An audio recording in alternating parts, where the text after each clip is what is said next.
Welcome to the True Grime Stories podcast, where in every episode, we'll unravel a new mystery of cleaning business transformation from a grimy mess to a great success. Join me, your host, Jeannie Henderson, as together we dig up cleaning business secrets that you've been dying to know. Hello and welcome everyone to our next episode of True Grime Stories. And I have one of my dear friends here with us today, Kathy Merchant, the owner of Calico Cleaning right here in Michigan, where I'm located. I'm so excited that Kathy could join us today, and I think you're going to be glad that you are listening to this episode. So Kathy's been in the residential cleaning industry for more than 15 years. And she has specialized in the short-term rental industry. She's right along the lakeshore in Michigan. If you're not familiar with Michigan, it's a beautiful part of the country, and you should come visit us. But Kathy has built a great business. She's over $1 million and has 2 locations. We've known each other for a long time, and we're both certified CBF coaches, so that's how we've gotten to know each other even better. And one of Kathy's specialties is she is a full focus systems coach, along with being a short-term rental expert. So if you're servicing short-term rentals or you need help working on your goals, Kathy is the coach for you. And she is the founder of Kathy Merchant Coaching. She has been recognized as being a mop-free millionaire, which is an exciting thing, and loves to help entrepreneurs grow their business. So welcome, Kathy. We are so excited to have you here. Thank you very much. Yeah, we're excited to be here. And Kathy and I laugh all the time because we live like 40 minutes apart, maybe. And never see each other. We never see each other in person. Here we are, on a video call, or we'll be in another part of the country. I was going to say, or we travel across multiple states to see each other. It's kind of sad. But I'm glad that we've gotten to spend so much time together and, get to see each other at least whenever we do. So, but it's been great having you, Kathy, as kind of a partner here in Michigan. That's one of the cool things about being in a community when you start to meet other cleaning business owners. Not only have I learned so much from Kathy, but we also share business and employees back and forth and, connections, vendors, things like that. So it's so nice to be in community with you, Kathy. You're just so generous.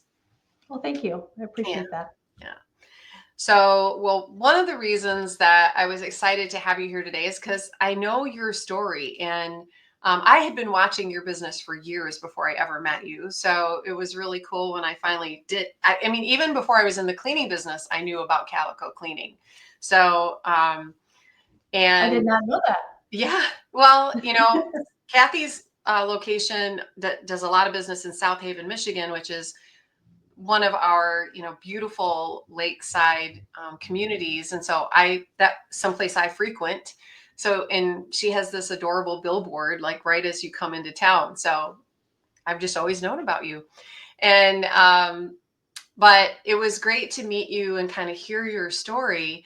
And a lot of times we look at cleaning businesses and on the outside, they look like, everything's great. And, a lot of people look at our businesses and they're like, oh, Jeannie and Kathy, they got it all figured out and everything runs perfect all the time, and honestly, I thought that looking at Calico Cleaning from the outside. But I learned a lot about how the short-term rental business was, not always easy for you and things like that. So I'm interested to hear, about your background. So let's dive in and let's start talking about your grime story. We want to go back and dig into the grime scene of where you got started and when you were like deep into, a challenge where you knew that it just can't go on like this. I have to figure out a way out. What did your grime scene look like? Well, I've been cleaning short-term rentals since I was 18. So 40 years next year. So oh 39 my goodness. years. So since I was 18, I started in Saugatuck, actually, at an Airbnb there. I So did I've not done this see, my I just learned entire life. something new. I did not know that. You did not know that, yes. I did not. So, I mean, I held a corporate job. I worked in accounts receivable in a factory, but I did this on the weekends and in the summer. And so 16 years ago, April will be 16 years, I decided to go out on my own, and I had no intention for this to ever become a business. I was just cleaning to make extra school clothes money. I was in a very bad marriage, an abusive marriage, and I was looking for a way to save money to get me and my kids out. Mm. And so that's how it started. And I started with 2 vacation rental homes, and we cleaned those up until 2 years ago. We still cleaned them, and they finally retired and sold them. When I Wow. first started with them, I was charging him like what the first one like $50 and the other one was 65. Oh my So goodness. big Wow. 2, they were, one was a small 2-bedroom cottage and the other one was it was a 3-bedroom, it was like 1,500 square feet, and I was charging him $65 to clean it. But How things from change. that, a lot has changed, yes. Yes. From that, like we then the following year we added a couple more, and it was me and my daughter who started the business. She was 16, so she helped me. And we started it, and we added a couple more the following year, and I had to get a couple helpers, and we would meet. You probably remember the Village Market.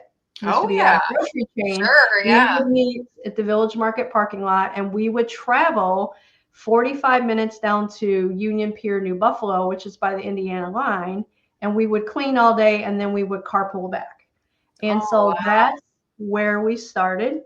Um, and we did that for about 2.5, 3 years. And then I finally got my first office, and it was in a little hot dog shack. It's now a hot dog shack. And it was about 150 square feet. I could just put one desk in it and squeeze around the other side of the wall to get behind the desk. And I ran my business out of there, and I also sold Avon products out of there for extra money as well. Oh my, So I did not know that either. yeah, That's awesome. that was 13 years ago that I did that. And so we outgrew that, and we just kept growing, and we kept outgrowing our offices, and eventually it turned into just chaos. Just total chaos. And I was ready to quit because every year we were only, until 4 years ago when I joined CBF, we were only open in the summer. So we were closed in the winter. Okay. And I only operated from April to October.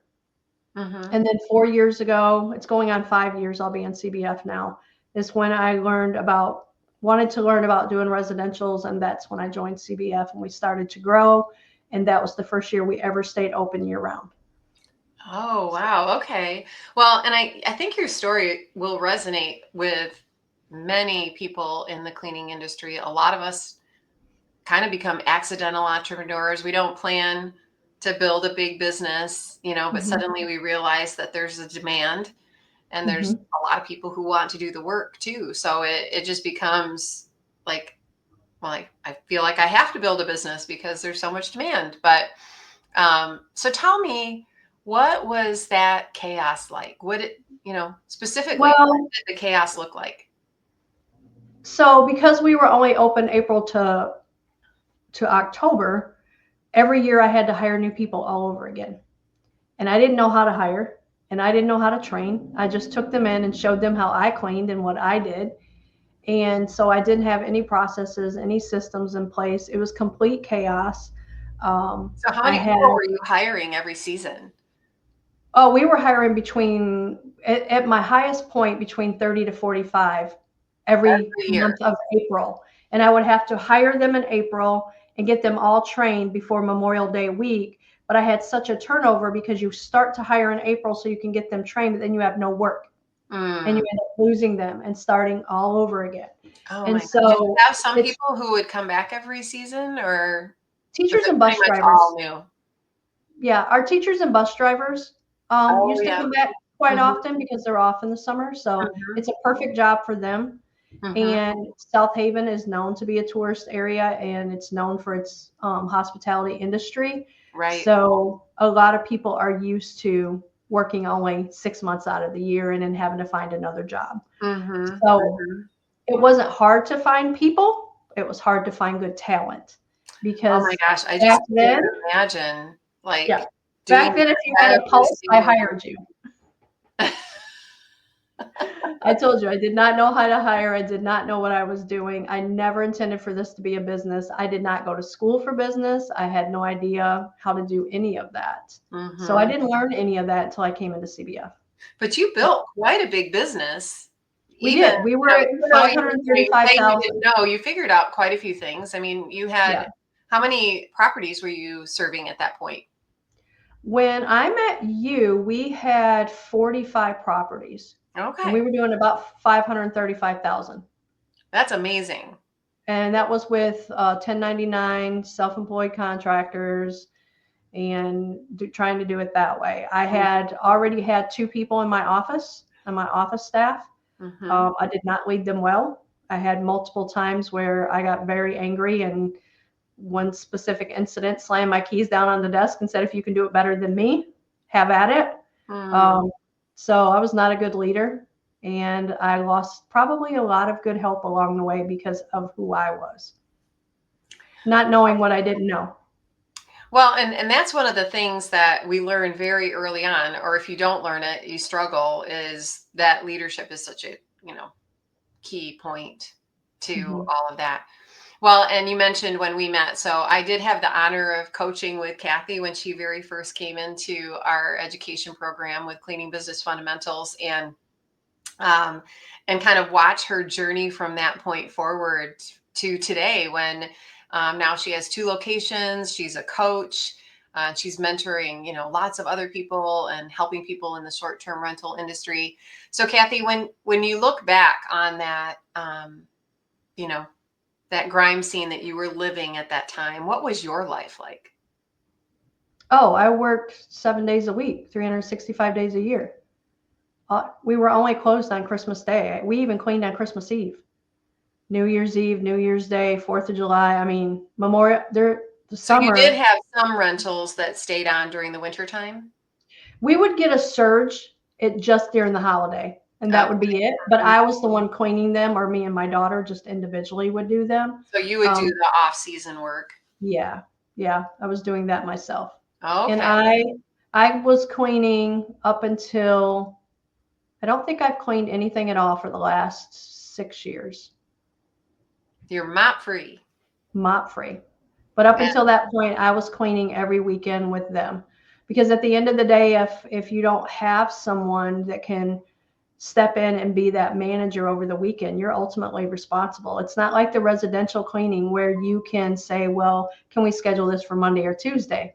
You've got new guests coming in on Saturday, Sunday, Friday evening. And if it's not done, then you're getting several complaints and bad reviews, and it ruins the business for the homeowners. So you don't Right. have a choice in short-term rentals. You are cleaning whenever it has to be cleaned. Yeah. And that is a really unique part of, it is part of the residential cleaning industry, short-term rentals, but, very, very different than the recurring residential business that many of us Mhm. are doing. It puts a lot more pressure on you as the owner, right? Right. But you have made it, you have figured out how to make it a great business, but you had to go through a lot of grime first, to kind of get there. So, you know, And you have to have 2 separate sets of staff because they can't work 7 days a week. mm, So we would have a set of staff that worked Monday through Friday, and then we would have a set of staff that worked Wednesday through Sunday, and they would have Monday, Tuesdays off, because that was our busiest time. So you have to have 2 separate sets of staff. So oh, yeah, fascinating. yeah. Yeah, little tip for everybody out there who's in the short-term rental business. Yeah, but it makes sense. It Mhm. really is, you can't, people can't work 7 days a week, or they can't work 24/7 either, which sometimes we try to make people do. So you're in this business. It's running your life, right? At that point. Mhm. Um, were you profitable? Were you making good money, or No, I no? was not. Okay. The only time I was making money is if I was out there cleaning myself. Right. So And that's, a lot of us get stuck in that trap, right? Of like, we think the only way we can make money is when our hands are doing the work. hmm And, well, and back then, I always thought as long as the bills were paid and there was money in the bank, I was doing good. mm-hmm. I didn't learn because I didn't know how to run a business. I didn't know what a profit and loss statement was and a balance sheet was. And I didn't know that I just went off my bank statement. And as long as the bank statement was good, I was doing good. Right. The old checking account P&L, right? Mm-hmm. If there's a positive balance in my checking account, then I must be making money. But that's not always the case. Sometimes the Right. money that's in your checking account isn't actually your money, right? You're Right. going to owe it down the road for taxes or something else. So there you are. What was something that really turned things around for you at that point? What was a big discovery that you had or a solution that you found that helped you kind of get out of that grime scene and start to make a change to your business that ultimately changed your life? COVID. COVID. Okay. So COVID hit and short-term rentals plummeted. We Right. couldn't rent anymore. We couldn't go out of state. You had to stay. And so I was at the point where I was like, my business is done. Like, we can't travel anymore. We can't go anywhere. We can't do anything. I had a handful of commercial clients. Mhm. And at that point, we laid everyone off. And my husband and I just cleaned those few commercial accounts. And it was somewhere in that whole 6 to 8 weeks of when COVID was like all we were talking about Right. Yeah. that And I in Michigan, it seen, was a very big deal. Not that it wasn't a big deal everywhere else, but right. we really shut But down. that was where somewhere I had seen Debbie was doing a free webinar or something where she was talking to people about how to pivot and that we are essential. And so I started listening to her. I Mhm. did not realize until I joined CBF that I had speed cleaning for the cleaners, and the whole bundled packet had been on my shelf for 3 years and I'd never opened it. Oh my goodness. So when I seen her, I seen her on there, and like me and my two ladies that were in my office were watching it, and I was like, we've got to switch to it. We have to do something with residential. We can't, we're not, who knows when we'll open again, if we even will. At Mhm. that time we didn't know anything. We didn't know what was going to happen. Yeah. And our business was done. There was nothing for us to do. Mhm. And so we watched the speed cleaning, and we watched Debbie that whole 2 or 3 days that she was doing it on live. And I just called Diana and I said, just take my money. I don't need to talk to Sign me Debbie. up. I never did talk to Debbie. I never had my consultation call with her. I just told Diana, and she was going through and explaining, well, you'll get this and this, up until your 14 days. And I was like, no, just take my whole payment now and send me what I need. And that's when we pivoted. And that's when we started doing residentials.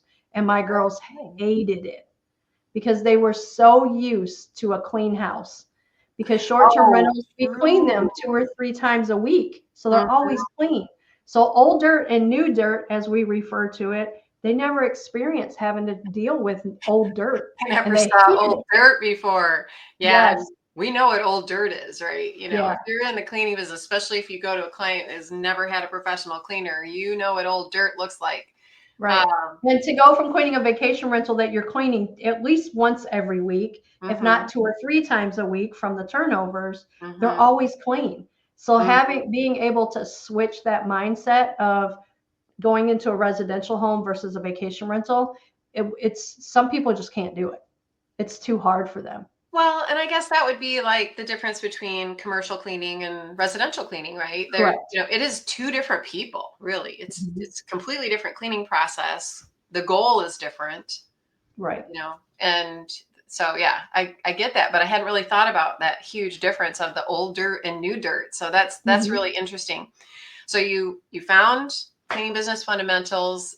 You know, we hate COVID, but some good things came out of COVID. Yes.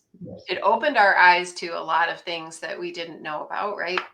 Mhm. Uh, and so once you got in there, what was that big change that you made to your business that got you out of your grime scene that you'd been in for how many years at this point? At that point, we were 9 years in. All right. So 9 years in, Mm-hmm. not really making money, 24/7, 365, running your business. What was the thing that really helped, or what was one thing that really turned things around for you and helped you kind of get to a point where you're like, feeling some relief? I would say realizing how undercharging I was. That Oh, was probably my biggest thing because I was still charging like between $20 and $22 an hour oh my goodness. back then. And Yeah. so, and then and I was splitting the profit. So I would do it by the house, but it came out to be between $20, $22 an hour. But I would split that 50% with whoever was cleaning it if I wasn't the one cleaning it. But then I also had an inspector and I also had to have a grounds guy, and I was not taking into consideration to take their wages out of that before I split that 50%. And Right. so So you weren't taking your that's where I overhead was out. Mm-hmm. right. I didn't know how to run a business. I didn't know about overhead. Mm-hmm. So I didn't Overhead, review what's that. that? Yeah. Yeah, right. Yeah. So I wasn't doing that. And so the biggest thing, that first thing was just raising our prices and then learning how to use like QuickBooks was where I started, like starting to put my expenses in. And I was doing it myself back then, but it was still better than what I previously did, which was nothing. Yeah. And starting to see that and then trying to come up with, and I paid them by the hour. Okay. So So paying hourly instead of, yeah. Mm-hmm. yeah. So we originally did in the beginning, we were doing house rates is what I used to call them. So I would split it 50-50 with them. And Mm-hmm. somewhere along the way, I was like, no, I'm just going to pay them hourly. That'll be better. Well, that was worse, you Yeah. know? Yeah. So, Hourly employees in the cleaning industry figure out very quickly that speed is not their friend, right? right, Right. It's better for them to move more slowly. They get paid more right. if they're getting paid by the hour. So once we raised our prices and I finally took and dusted off speed cleaning for the pros off my shelf that I had for 3 years already, then we implemented that. And that's when things started to change. Oh my goodness. Yeah. Those Just are those big two things. small things. Pricing and training, right? And Yes. the right system. Okay. Right. So you were at like 22 an hour. What was the going rate that you raised it to then at that point? Do you remember? We went to 45. Mm-hmm. We went to 45 is where we started. We are currently between 60 and 63 Yeah. Wow. over the Yeah. last 5 So, but years. I mean, you pretty much like had to double what you were Mhm. charging. And, you and I talk to a lot of people in the cleaning industry. And even today, we run into people often who think, well, that it's right to be charging somewhere in the 20s to low 30s for It cleaning. is for an individual housekeeper. Right. If you're an individual, right. A solo. Mm-hmm. Mhm. Yes. Yeah. And that's a mindset shift of, right, that we need to charge differently if we're going to be a professional cleaning company, with all the benefits that come with having a professional cleaning company as opposed to being a solo cleaner. And yeah, that's huge right there. And I think a lot of people are afraid of price increases, right? Mhm. Were you Right. afraid? Oh, I was terrified. Tell me That's about why I that. had you coaching me, and you're like, just do it. Just do it, Kathy. You can do hard things, Kathy. I was like, so we didn't do it to our legacy clients right away. We just started with the new ones, which is what you had coached me to do. And Mhm. so we just started doing it. I'm like, oh, they're accepting it. Like, I do and remember that. I'm like, so how did it go? And they're like, yeah, people are buying it at this new yeah, rate. It's kind of surprising. I had the exact same experience when I realized that I was not charging enough. I think I was charging about 25 per cleaning hour. And Debbie said, you got to charge at least 40. And I can't charge 40. So I charged 35 on one and they didn't blink an eye. They're like, okay, they just signed up. I'm like, oh my gosh, I could have charged more. And I yeah, did. I started charging yeah. more. Yeah, so we just kept raising it until we got, 50-50 somewhere in there. And I'm like, okay, all right, so we can level out now.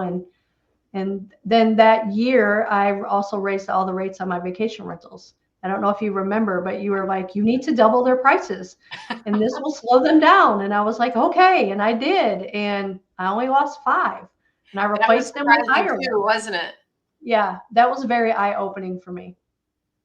Yeah, I think our customers, when we're not charging them enough, know how much they should be paying, Mm-hmm. but they're not going to say to you, "Hey, you should be charging me twice as much." They're Right, never going to say that. right. But yeah, that's They're trying to very, keep their overhead low too, as well. So, yeah, right. And a lot of it too is, you know, having the confidence, being around a group of people that have all done this, all gone out and raised our prices, because we all start out too low. mm-hmm. Anybody who's listening to us now, this is a solid gold thing for you to be focusing on is your pricing. If there's any good place to start other than getting the confidence to do it, it's like you have to focus on your pricing. It has to be in the right place. So how did you, go about figuring out, you know, how to do it, what you were going to charge, all that kind of stuff? And, what was that experience like when you were selling at these new higher rates? Well, it Outside. was really scary for me because, like I said, we were closed and we'd never done residential. So I just did everything Debbie told me to do. Like everything she said, I just followed it because she's been doing it for 40 years. I had never done it. Mhm. And it really helped that I went to CBF Live because I met a lot of other business owners because we joined like I want to say, I can't even remember. I want to say it was like February or March. It must have been March because it was around the COVID thing. So Mhm. I think we joined like in March and then we had live sometime in April. Mhm. Um, and I ended up meeting a lot of other cleaning business owners and everybody just said, follow Debbie. Don't tweak it. Don't break it. Don't try to, make it your way. It was a little hard for us because we did have so much short-term rentals and Right. very little residential. So it took me a couple years to figure out how to tweak it to make it work for short-term rentals. Mhm. And then that's when we came up with the Vacation Rental Academy and we built that within CBF because I had to try it and pilot it and trial and error for a few years to figure out what worked and what didn't. Yeah. And it was more of anything. The last piece I implemented was empowered pay. And that was because I could not figure out the short-term rental part of it. And Mhm. then Debbie spent some time with me on the phone and we just figured it out together. Like we went through the whole thing. She helped me figure it out. And I was like, huh, I can do this now. So Oh, that that's was the great. very last piece that we did. Mhm. Everything else we implemented right away. And we've never looked back. That's so great. Well, and so I love this story. Let's pause here for just a second. We've been talking about CBF. Let's take a break and hear from our sponsor, CBF, and we'll come right back and we'll hear all about how great things are today for you. After 9 incredible years, it's the grand finale of CBF Live. We're going out with a bang, and you don't want to miss it. Join CBF founder Debbie Sardone and hundreds of cleaning professionals for 3 game-changing days packed with insider strategies, powerful networking, and exclusive tools to take your business to the next level. This is your last chance before CBF Live is gone forever. Use my discount code in the show notes and save $100 on your ticket to CBF Live 2025. Welcome back, everybody, to our episode of True Grime Stories with Kathy Merchant of Calico Cleaning in Michigan. Kathy's been sharing with us about how she found her way out of her own grime scene through changing the way that she prices her cleaning and pays her team. So, Kathy, this is something that's so foundational, pricing. And like, I think we just kind of take it for granted that people are going to price their jobs right. But, when you were pricing at the rates that you were pricing at, why were you charging those low rates before? I didn't think they would pay that amount where I live. I just really didn't. Like, I just Googled what is a going rate for a housekeeper in South Haven, Michigan, and Indeed would pop up and it would show, different rates. And that's where I got my rates from. And Okay. it never even dawned on me to test it, to call, do a market analysis, which I now know how to do, but to, do a market analysis of your entire area and see what the going rate is for a company versus an individual housekeeper. Yeah. And I think that's what a lot of consumers get hung up on, is the individual housekeeper versus a professional company. Right. Well, and I think something that you said that was really key is that you did not believe that people would pay, more than that. And it gets in our head. Like, we start to believe that we understand how the client thinks, Mm-hmm. But well, and with my short-term rentals, I worked with a lot of property management companies, and they set their price. So I was like, oh, so I would base it off of, this is what they're willing to pay here. But at that point, I didn't understand that they're lowballing it also, because it's coming out of their percentage that they're getting from running that house. So I set my prices to match what they were willing to pay me, not realizing, that it was still too low. Yeah. Yeah. And I love it that you came back and you just changed the game on them, and you only lost 5 out of what? How many? Out of 45, but we replaced them with new ones that were paying the higher rates. So that is a great story right there. I love that recovery. And I think that's a lesson to all of us about what you believe is not necessarily always true. And when you have the confidence to just do it, or do the thing that you're scared of, I'm afraid to raise prices, go out there and do it. It's amazing how you find out quickly that things are not as they seem if you don't have all the information. And you don't know what you don't know. So just take people's suggestions and try it, and do your own trial and error and see how it works. And it may not work for you depending on what you're trying. Like, the pricing is probably always going to work. But, if depending on what it is in your business, just try it. It may not work for you, but maybe you're missing just a little piece that you just need. Oh, if I tweaked it a little bit this way, then it would work for my area. And some of it's just changing your mindset. Well, and the other thing that you said is work in my area. So in our community, we kind of chuckle a little bit when people say that, because we all say it. We all said it. And, I have talked to hundreds, and Kathy has talked to hundreds of cleaning business owners. And when you initially talk to a cleaning business owner, they're like, well, in our area, people won't pay that, or, that kind of, and just to let My situation is unique. I've heard that quite often. Yeah. Oh, I said it the first time that I talked to Debbie Sardone. I'm like, oh, people won't pay that in Kalamazoo, and I really believed that. And as long as I believe that, that's all I'll ever be able to charge. I was limiting myself, self-limiting. We all do that. But just for everybody listening today, I know that your area is special to you, but it's not that different when it comes to being a market of cleaning, for residential cleaning, or any business for that matter. People are people. And, if you look across the whole marketplace, it isn't that different. And we all think our market is so different and so unique, but it truly isn't. I have to still remind myself of that every once in a while. I get caught up in but in Michigan, this or that. So I'm so glad you shared that. So fast forward to today, here you are, you're growing your business over $1 million.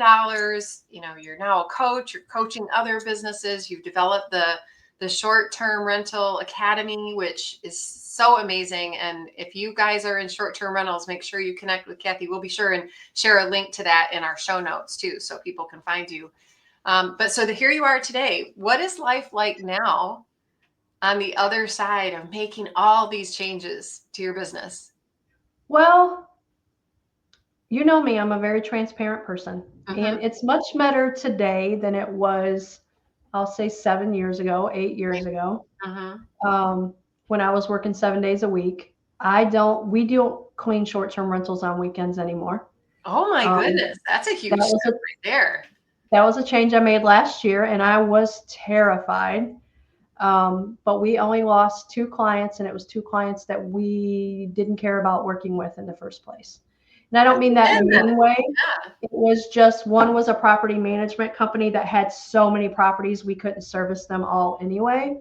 So I don't mean that in a negative, rude way in any way. And the other one was just very difficult to work with. Yeah. And my cleaners, she was always there over their shoulder, watching everything they did. And it struggled to keep it staffed. But we just let them know a year in advance that we're not going to be doing, our team needs a break. And we don't get good quality cleans when we have to hire people just for weekends. It's just a second job to them. Right. And so we let them know a year in advance and taught them or educated them on how to block their schedules so they don't have turns on Saturday or Sunday. And this will be our first year doing it. So we're excited to not have to work that's revolutionary for the short-term rental industry, though. I would say you are in a group of 1% of people who are like, hey, we're going to structure our business the way we want to. Instead of letting I only know of one other structure our business. Yeah, I only know one other company that's doing it, and she did it a year before I did. That's Wendy Nellett. Oh yeah, also in CBS. Another great Michigander. Yes, she did it. She's up in the Petoskey area. She did it a year before I did, and she had great results with it. So the other thing that we did that really turned things around for our short-term rental side of it was purchasing our own linens and not having to do laundry on site. That was a huge game changer for us and made our efficiency where I didn't have to I hired 18 less people the first year I did that. Holy cow. So that was huge. It was a big investment, but not having to hire 18 additional people was definitely worth it. And we did that 3 years ago now. And it's just been a huge game changer for us. But my business is still not perfect. Well, none of us have perfect businesses. Right. Now that we don't come look in my business to find perfect. Now that we have our systems and our training and all of that in place, now I'm just working on building the best leadership team.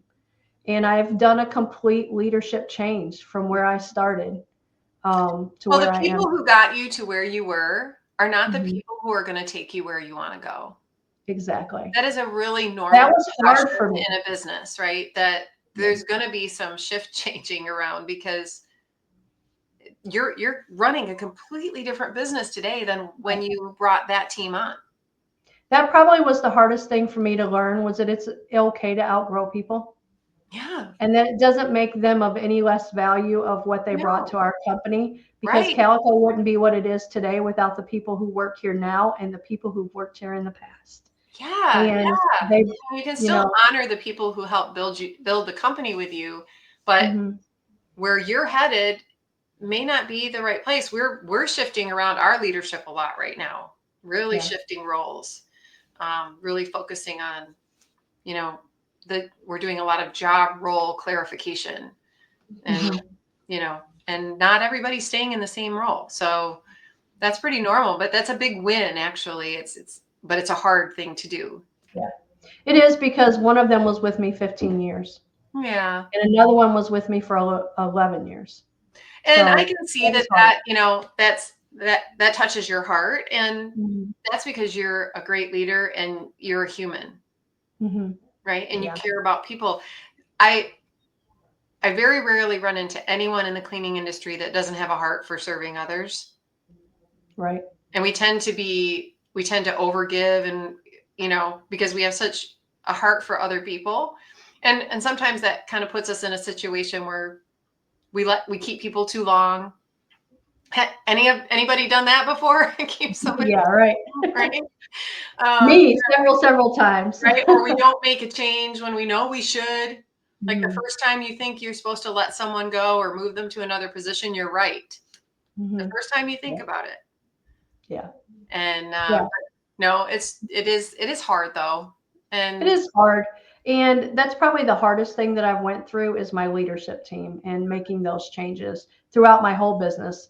I have said before, because we had, what happened with us since last August, and I've right. said before, I would go back to cleaning 7 days a week not to have to have dealt with that. But you Yeah. have to make the hard choices and the hard decisions for the better of your entire company. And I mean that by employees. Like you Yeah. can't hang on to one person just because they've been with you for many years that is toxic for the rest of your employees. My main priority is every cleaning business owner, every business owner is every employee. I have to take every employee's consideration. And it's not just that employee, it's also their spouse, their children, it's their livelihood. And I take that very seriously. Yeah. And What so people leadership is the hardest lesson I have learned. Yeah, it is hard. And that's one of the things about being an entrepreneur is we're constantly learning a new hard lesson, Yeah. at every level of Well, growth. if you think about it, you spend more time with the people in your office than you do your family a lot.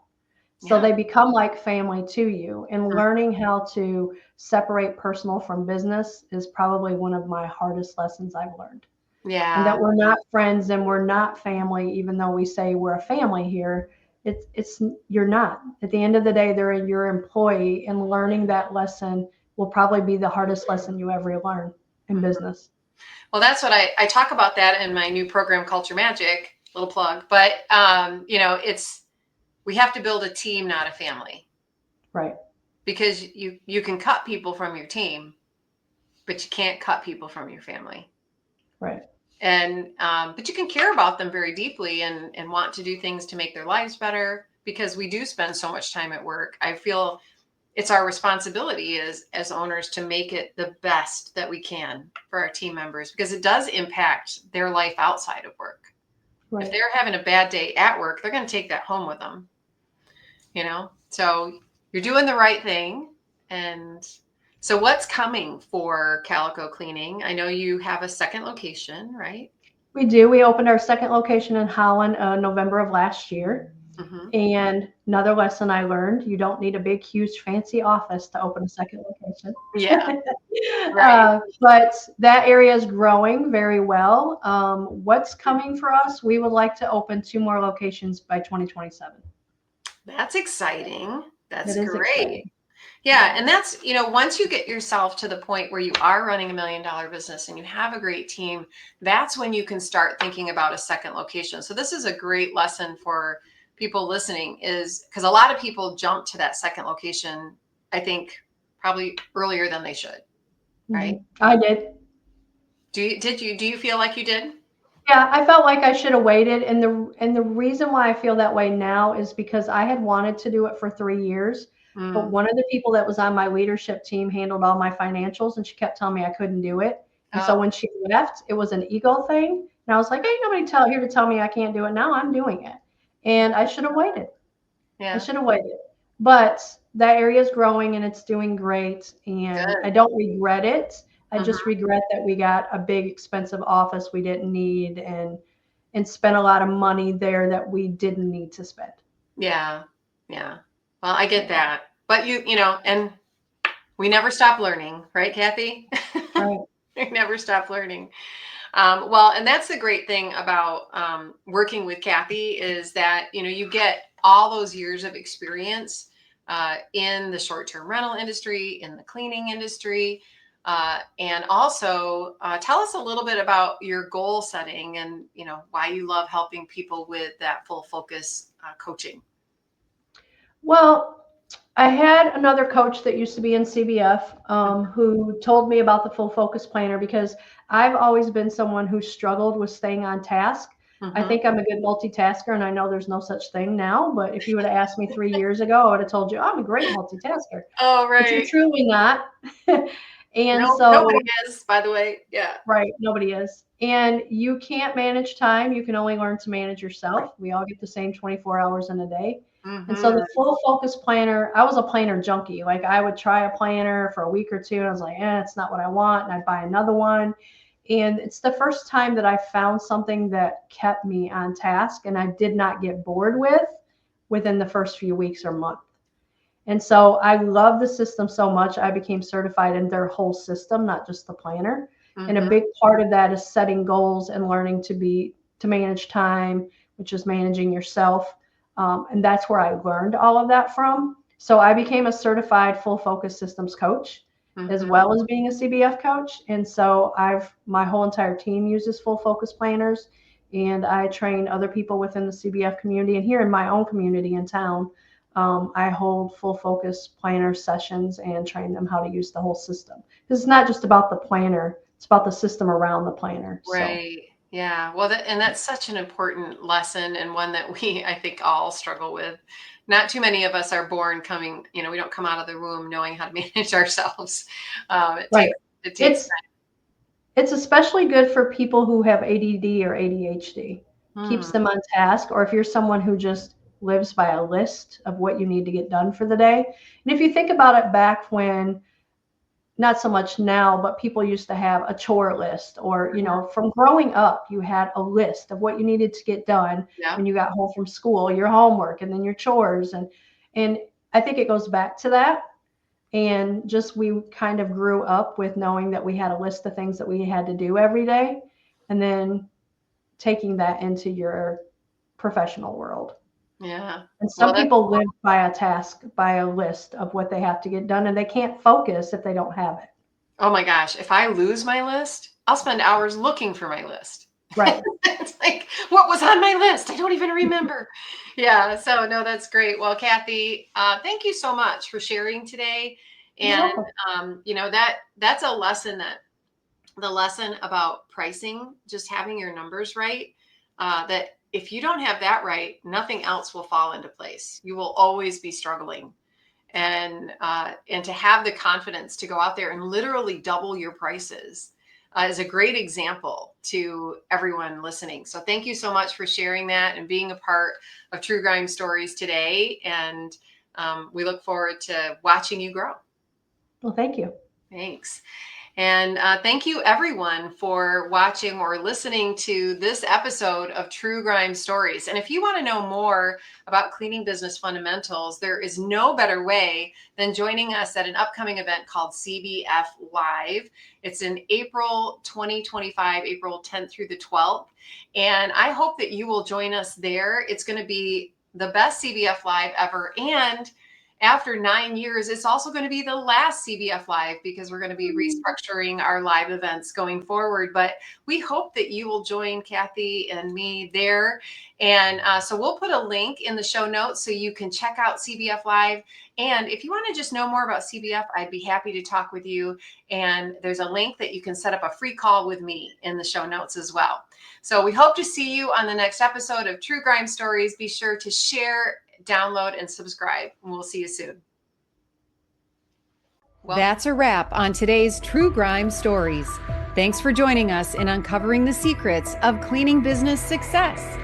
Don't forget to subscribe, share, and download, and check out our show notes for links and info from today's episode, and to learn more about our sponsor, Cleaning Business Fundamentals. Join us next time as we solve another True Grime story.